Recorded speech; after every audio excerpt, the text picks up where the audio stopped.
Welcome back. I'm Terry Lickona with Austin City Limits and sitting with Sarah Jarosz on the same stage where she just performed with her amazing band. And Sarah, congratulations. It was a beautiful night. Thank you so much. It was a thrill. I almost dare say it was my favorite of the 3 shows you've done for Austin City Limits, which is saying a lot and probably not fair because each one of them was different and unique in its own way. And I was very different ages in all 3 of them. Yes. I'm not even sure if I had like a real touring band put together for the first one because I was 18 years old and I had been playing gigs around Austin but hadn't been really touring nationally. So the fact that you gave me that chance was pretty incredible. Well, and also one of the cool things about coming back to do the show again, spread out over a period of time, is that it does capture a snapshot of your growth as an artist, you know? Yeah. I remember when Merle Haggard, of all people, did Austin City Limits many times, 6, 7, or 8. He made the comment once that it was like a scrapbook of his music, which is a high compliment coming from someone That's really like that. Special, yeah. And I think this one, to me, to be able to play this show behind this record, which is so influenced, even some of the covers I did tonight, James McMurtry and Nancy Griffith, and so influenced by my upbringing here in Texas, means so much. So perhaps that's why it was your favorite, because it just feels so connected in a way. Well, let's dig a little deeper into World on the Ground, your album that came out literally in the midst of the worldwide pandemic in 2020. And it was very much a personal record about your roots, where you came from, Wimberley, Central Texas, just outside of Austin. And it was, well, you tell me, in some respects very autobiographical, but not literally. Yeah, not literally. I feel like as a songwriter, if I'm doing my job right, it has to be personal to a certain extent to be able to tell the truth, you know, not be making something up completely. But I did try to, it was really through working with John Leventhal as the producer of the record. He encouraged me to sort of get out of my own inner monologue as a songwriter and be more of a storyteller. And so I think, you know, the simple act of him saying that sort of put my head in the storyteller song space, and immediately got to thinking about so many of the Texas singer-songwriters that have been on this stage and that I grew up listening to in Wimberley, and just tried to approach the songwriting a little differently from whether it was about me or not, kind of creating characters and creating stories that were ultimately tied to the imagery of Central Texas. It's not fair of me to even ask about those Texas songwriters. There are so many of them, you're bound to forget one or two. But who were some of the ones that you've listened to the most in the process of writing the songs for the World on the Ground album?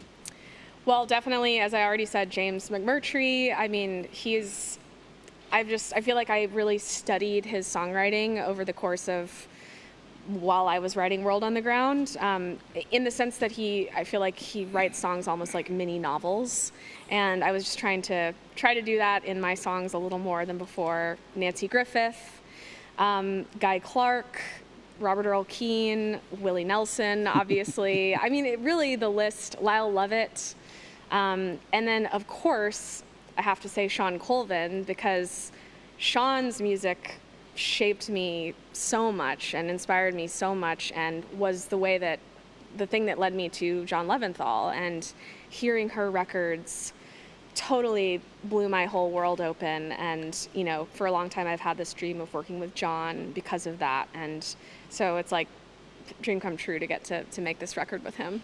It was the first time you had collaborated with John, and of course he is not only a musician, but he's a writer and a great producer. And you haven't had a lot of experience co-writing with other people, have you?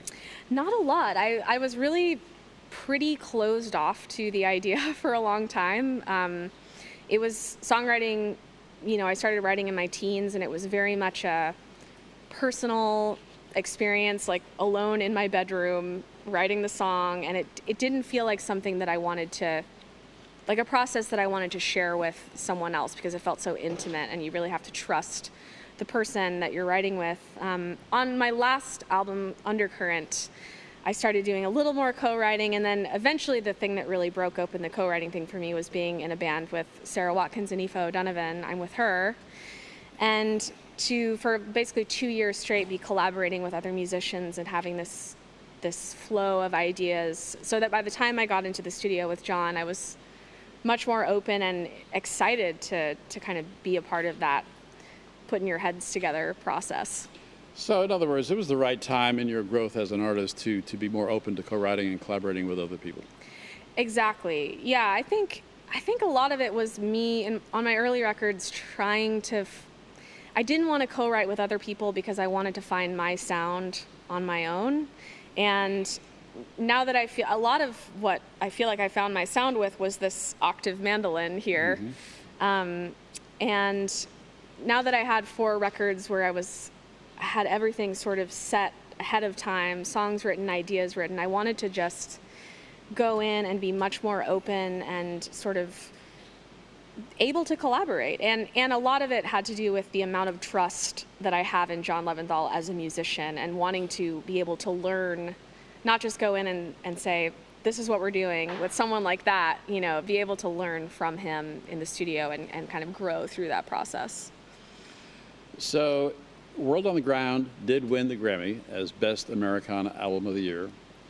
It came out in June of 2020, literally just as the COVID pandemic was taking off and the world was shut down and people were terrified. Everybody's got their story or stories to tell about what that year was like. Mm-hmm. But for you, having just created some of your best work and then deciding to just go ahead and put it out there without the ability to even stand on a stage or in front of anybody other than by a live stream to sing these songs. It had to be an incredibly tough experience in many ways, but probably also rewarding in a very different way. Yeah, it was incredibly tough at the beginning, and especially around the release of the record. I've been doing this since I was 12, basically, making records since I was 16, and all I've ever known is write the songs, make the record, go on the road. So it was very strange to write the songs, make the record, and then suddenly, have the rug pulled out from under my feet.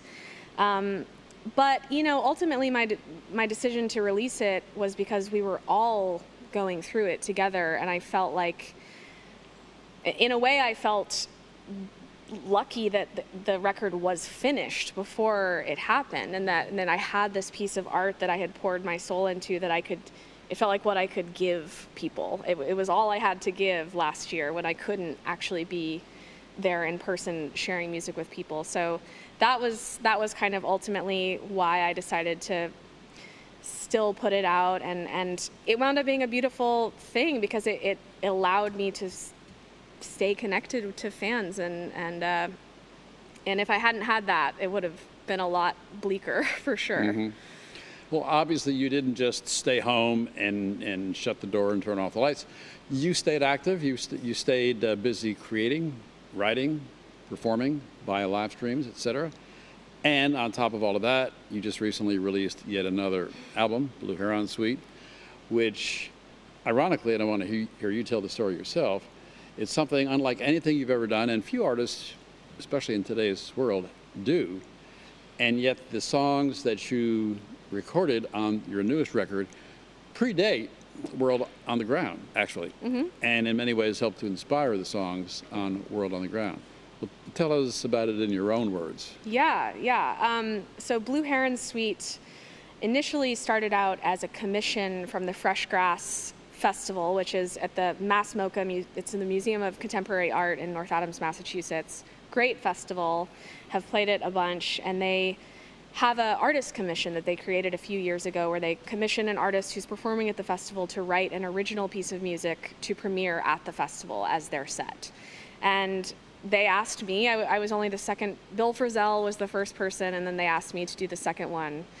And the only rule with the commission was that the music could be in whatever format you wanted it to, but it had to be 30 to 45 minutes in length.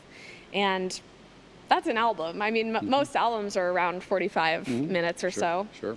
So I knew it was a massive undertaking, but it came at a really good time. I had kind of just finished touring my record prior to that, so I knew creatively I was in a headspace where I had something to say. But then on the flip side, it came at a really tough time because my mom had been diagnosed with cancer the winter before.